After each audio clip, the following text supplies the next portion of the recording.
Prove that under root 3 is an irrational number. हम इस बात को आज प्रूव करने जा रहे हैं कि अंडर रूट 3 कैसा नंबर होगा, इरेशनल। उसके लिए क्या करते हैं, let us assume to the contrary, यानी कि कॉन्ट्रेरी मतलब कॉन्ट्राडिक्शन होता है, विरोधाभास होता है, जहां हम लोग जस्ट उसका उल्टा मान लेते हैं। अब हमें इरेशनल प्रूव करना है तो हमने उसी चीज को क्या मान लिया, रेशनल मान लिया। तो जैसे ही रेशनल माना तो रेशनल नंबर हम पढ़ के आए थे 8th 9th क्लास में कि a अपॉन b की फॉर्म में होता है, तो हमने लिख दिया a एंड b जहाँ क्या होते थे इंटीजर्स, और b 0 के बराबर नहीं होता था, एंड को प्राइम। और इनको कैसा मान लिया गया, को प्राइम। को प्राइम क्या होता है, ऐसे नंबर जिनका HCF केवल कितना आता है, 1 आता है, जैसे 2 और 3 हो गए, 4 और 5 हो गए, ठीक है। इस तरीके का कोई भी नंबर हमने इसको मान लिया। अब क्या करते हैं हम लोग, a बराबर √3 भी हो गया, यहाँ से a को वहीं रखा और b का इधर मल्टीप्लाई हुआ तो √3 भी हो गया। अब हमने दोनों साइड स्क्वायर करा तो स्क्वायर करने पर हमें ये मिल गया, क्योंकि जब भी √3 बाहर आएगा स्क्वायर से तो 3 हो जाएगा। यहाँ से मुझे पता चला कि a स्क्वायर है वो किस से मिलके बना है, यानी कि 3 और b स्क्वायर के मल्टीपल से बना है। तो a स्क्वायर डिवाइड भी होगा 3 से, अगर a स्क्वायर 3 से डिवाइड होगा तो a भी 3 से डिवाइड होगा। अगर a 3 से डिवाइड होगा तो मैंने a को बराबर में ले लिया 3 का कोई भी मल्टीपल, मैंने k मान लिया, आप कुछ भी मान सकते हैं, ठीक है। मैंने यहाँ भी स्क्वायर कर दिया दोबारा से, तो a का स्क्वायर 3 का स्क्वायर रहा 9 और k का स्क्वायर k स्क्वायर। यहाँ इसको दूसरी इक्वेशन मान लिया।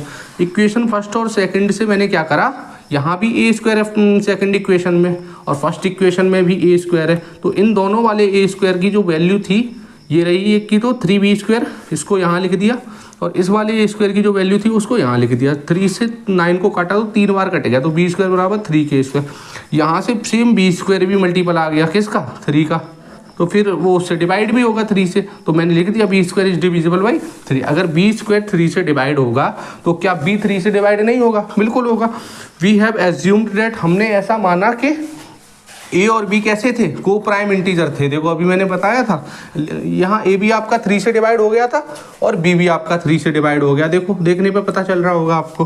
अब हमने we have assumed that a and b are coprime integers, हमने इसको माना कैसा, को प्राइम इंटीजर लिखनी है तो 3 से डिवाइड हो रही है।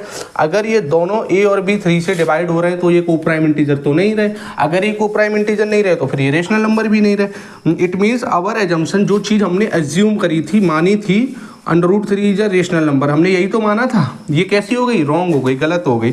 अगर ये गलत हो गई तो क्या कंक्लूजन निकला, क्योंकि √3 is not a rational number. अगर √3 एक रेशनल नंबर नहीं है, अगर रेशनल नंबर नहीं होगा तो कैसा नंबर होगा, इरेशनल नंबर होगा। √3 इज एन। अगर ये क्वेश्चन आप लोगों को समझ में आया है तो ऐसे ही मैं आपके सामने 20 इंपॉर्टेंट क्वेश्चंस की सीरीज लेके आऊँगा जो बराबर चलती रहेगी आपके 10th एग्जाम के लिए।